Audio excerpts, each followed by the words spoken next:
Friend ਤੁਹਾਡਾ ਇਸ video ਵਿੱਚ ਸਵਾਗਤ ਹੈ। ਜਿਸ ਵੀਡੀਓ ਵਿੱਚ ਜਾਣਾਂਗੇ ਅਸੀਂ ਵਿੰਡੋ 11 ਨੂੰ ਇੰਸਟਾਲ और ਕਿਵੇਂ ਕਰਾਂਗੇ। ਤੁਹਾਨੂੰ ਪਹਿਲਾਂ ਵਾਲੀ ਵੀਡੀਓ ਵਿੱਚ ਮੈਂ ਵਿੰਡੋ ਨੂੰ ਡਾਊਨਲੋਡ ਕਰਨਾ ਦੱਸਿਆ ਸੀਗਾ ਤਾਂ ਇਸ ਵੀਡੀਓ ਵਿੱਚ ਮੈਂ ਡਾਊਨਲੋਡ ਕਰਨਾ ਵੀ ਤੁਹਾਨੂੰ ਦੱਸੂਗਾ। ਪਹਿਲਾਂ ਤੁਸੀਂ ਇਹਦਾ ਕ੍ਰੋਮ ਓਪਨ ਕਰਨਾ, ਮਾਈਕਰੋਸॉफ्ट सॉफ्टवेयर डाउनलोड करना, पहली वेबसाइट पर क्लिक करना है।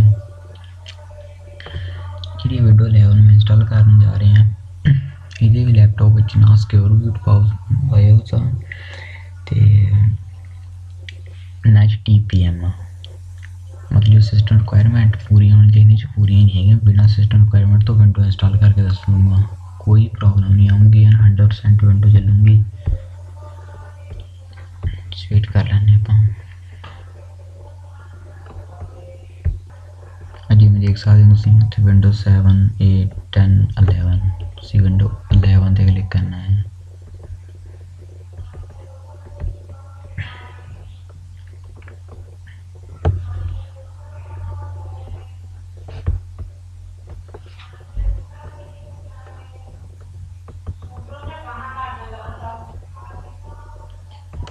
तो ये एक विंडो होर दसदा मैं डाउनलोड करने के बारे।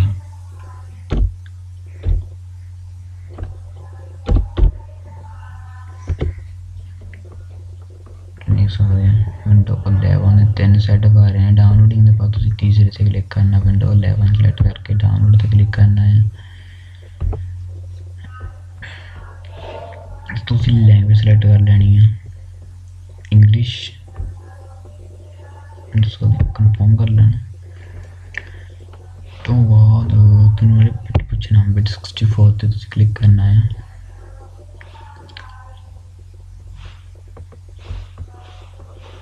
तो दूसरा तो मैं दसूँगा विंडो भी एक होर तरीके है कि मैं डाउनलोड करना है। एक होर तरीका है विंडो का वो नवा ही आया, रूफ सॉफ्टवेयर में अपडेट आया नवा ऑफिशियल।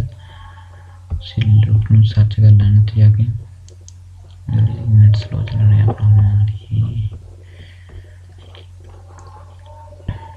रूफ की ऑफिशियल वेबसाइट ओपन हो चुकी है।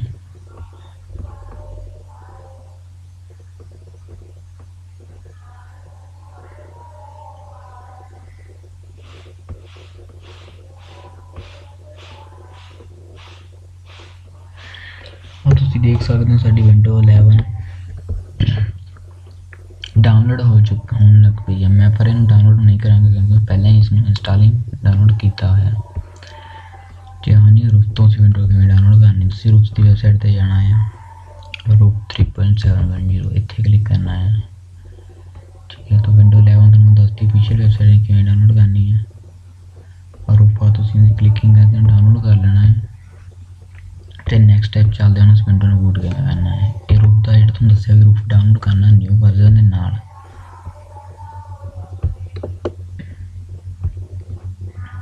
पेन ड्राइव इंस्टॉल करना।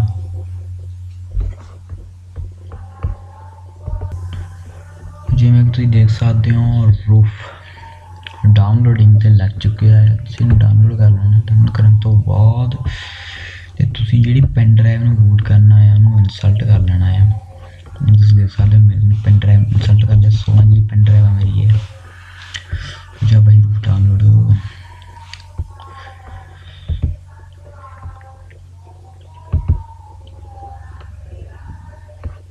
तुम देख सकते हो रूफ मेरे को ही सेम है पर थोड़ा सा वर्जन का फर्क है। 17 आ चुका है 16। वो मैं तुम्हें ये न्यू बनाई तुम चेक कराऊँगा थोड़ा करेंगे। ठीक है,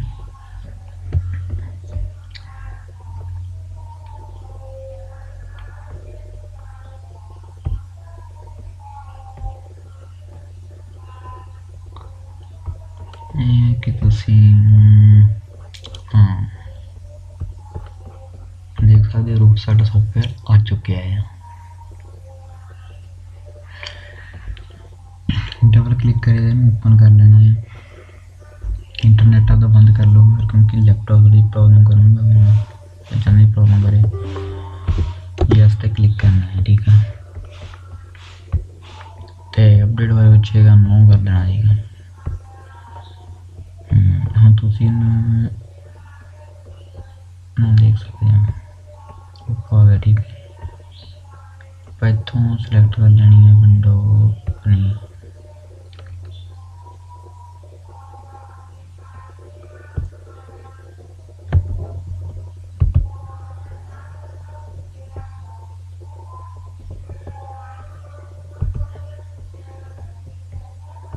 ਸਾਰੀ ਵਿੰਡੋ 11 ਜੋ ਆਪਾਂ ਡਾਊਨਲੋਡ ਕੀਤੀ ਸੀਗੀ।